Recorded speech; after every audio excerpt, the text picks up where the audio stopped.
Hi, everyone. Welcome to First Look. Long time no see. I haven't done this for a while. This is my first. Hi, Rome. Welcome This is my back. first look as my first look as a 50-year-old. Very exciting. That's cool. Very exciting. Anyway, so tonight we've got a busy show, just as we did last night.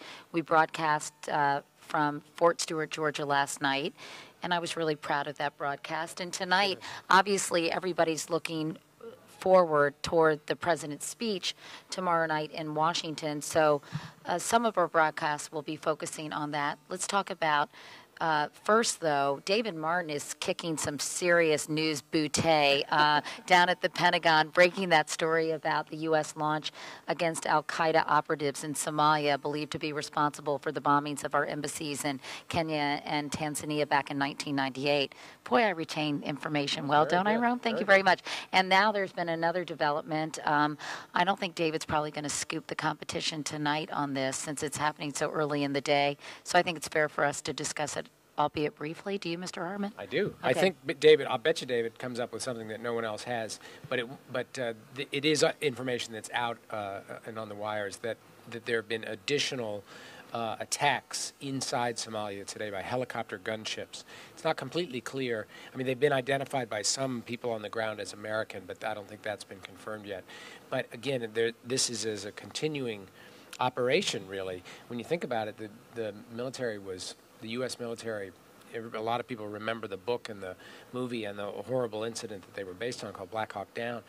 I don't remember what year that was, but this was in the early 90s, and we haven't had any kind of a military presence in Somalia for at least a decade. And to go back in there in search of these al-Qaeda guys is a big development, and David continues to pursue that. And in advance of the president's speech, Lara Logan is doing a piece in Baghdad, where there's some serious fighting going on, trying to rid that city once again of insurgents. And I guess hopefully that will give us some context in terms of the additional troops that will be deployed to Baghdad, hoping to get that city secure once and for all. And is it actually doable?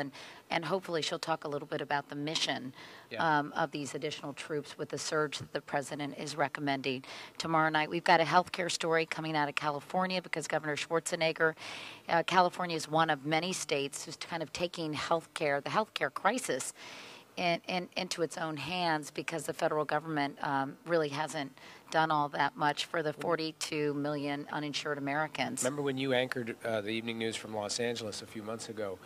We did a story that night about how California was leading the way with states stepping in where the federal government has either refused or failed to go in tackling big issues. And Governor Schwarzenegger's initiative yesterday to try what he wants to do is very ambitious, provide universal health care for everybody in the state, is an example of that, where the federal government hasn't really done much on that score. So that's an interesting point. And we've got some other stories we're working on. Daniel Seberg, who's our new technology correspondent, who I think looks like Jimmy Neutron with glasses, but don't tell him I said that, is working on the new phone that Steve Jobs has been dreaming about. I don't know if I'd want to be dreaming about a new phone, but I guess it's pretty exciting. I guess it's pretty exciting if you're Steve Jobs, because I think that new phone translates into a lot of ka-ching, right? What is so great about this new phone? Well, he just announced it recently, and the truth is that I don't know exactly what.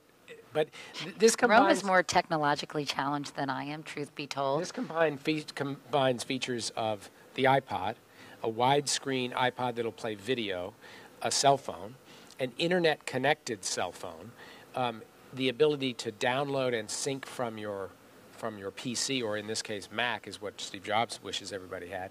A camera. He's portraying it as the kind of holy grail of handheld devices. Everything in one.